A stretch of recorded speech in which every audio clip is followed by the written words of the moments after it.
Was a night and day difference in the House of Commons today. Canada's official opposition leader taking a toned-down approach to question period in the wake of being thrown out by the Speaker yesterday. The Tories are calling on House of Commons Speaker Greg Fergus to resign after they say he did not apply the rules to both leaders equally during Pierre Poilievre's tense exchange with the Prime Minister.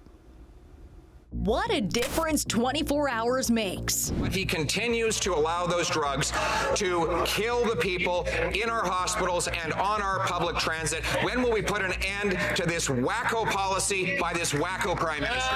The British Columbia government has asked him to reverse this legalization for parks, hospitals, and transit. Will he? Yes or no? While the tone has changed, the heart of the question remained the same. Pierre Poilievre reigniting the debate over British Columbia's urgent request to amend a Health Canada provision that decriminalized public possession of hard drugs. We will, yes, work with them to adjust it in ways that they see fit. It's important to make sure that BC continues to do the things that it needs to do to keep people safe in its jurisdiction. He still refuses to answer the question. There is no time for bureaucratic and political considerations. Will he announce now that his experiment with legalizing hard drugs in BC is over? Yes or no? Yes or no? Yes or no? Yes or no? Yes or no? It was a question Poilievre asked upwards of 6 times of the Prime Minister, but this was how he deflected. Given the new, more reasonable tone of the Leader of the Opposition, I wonder if he might take this opportunity to reassure Canadians that he does not support extremist white nationalist organizations like Dagalung, nor wants their votes. That is false. And furthermore, there are 6 people dying every day. It was almost boring watching the back and forth today. Poilievre was monotoned, talking slowly and calmly, even getting praise from the Speaker. Continue in the positive vein, which I think Canadians have noticed that members have been taking today. Was that really the same Speaker and same Poilievre from yesterday? I replace wacko with extremist. I'll replace it with radical leftist policy. Mr. Poilievre, I have to name you for disregarding the authority of the chair. Today, Conservatives are calling on Speaker Greg Fergus to resign, saying he did not apply the rules equally yesterday. The Liberals and NDP are coming to the defense of Fergus. Who silences him? He keeps saying dumb things. I think it would be good if he shut up. He shut his yap once in a while. But the stuff that he does in the House of Commons is disgraceful. There are rules in Parliament that must be followed, and he has not followed them, and he did not respect the authority of the Speaker. The Speaker is elected by all members of Parliament. But Trudeau made some fiery comments of his own yesterday, including that Poilievre did not deserve elected office, accusing him of courting far-right extremists, and then there was this. The leader opposite is showing us exactly what shameful, spineless leadership looks like. A spokesperson in Fergus's office has stated that the Liberal MP has no intention of resigning. Joining us now is former Conservative Deputy Leader Lisa Raitt. She's now the Vice Chair and Managing Director of Global Investment Banking at CIBC. Lisa, the news yesterday from Ottawa quickly made its way around the world. But why should Canadians care about what happened between the Speaker and Poilievre? Really glad that you said it was about between the Speaker and Mr. Poilievre, because that's exactly what ended up happening. Mr. Poilievre used a term that the Speaker has deemed, in his own estimation, is unparliamentary in language. Therefore, he asked the leader to revoke it or to bring it back or withdraw the language is the term. And they went back and forth a couple of times. At the end, Mr. Poilievre did say, I withdraw, and I would like to replace these words with the following. And the Speaker felt that's not good enough, so he threw him out of the House of Commons. And then after that, I guess it got a little bit heated in terms of what did it mean and is it against democracy? And I just want to let people know it is not against democracy. It is a case where the Speaker made a decision in the moment that what Mr. Poilievre had said wasn't up to the standard of what the Speaker wanted him to say, and he left. And if you look at question period today, everything is calm.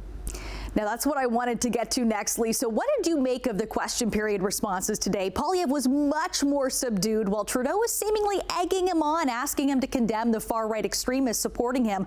What do you make of that?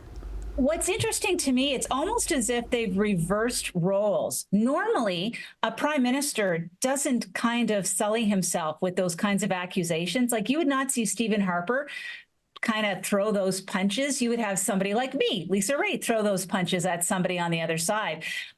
Certainly, though, in opposition, you want to take any chance you can to rattle the prime minister or rattle his cabinet ministers. And what you're seeing right now is the case where it's the prime minister trying to rattle the leader of the opposition. Fascinating to me, because I think we're seeing that kind of power imbalance between the two.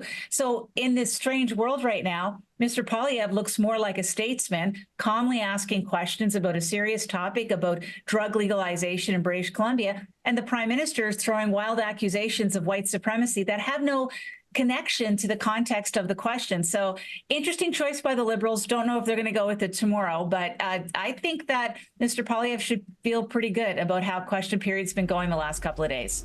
Now, I'm curious, when something like the scene yesterday in Ottawa unfolds, what do parties talk about afterwards? Would there be a game plan for the next question period?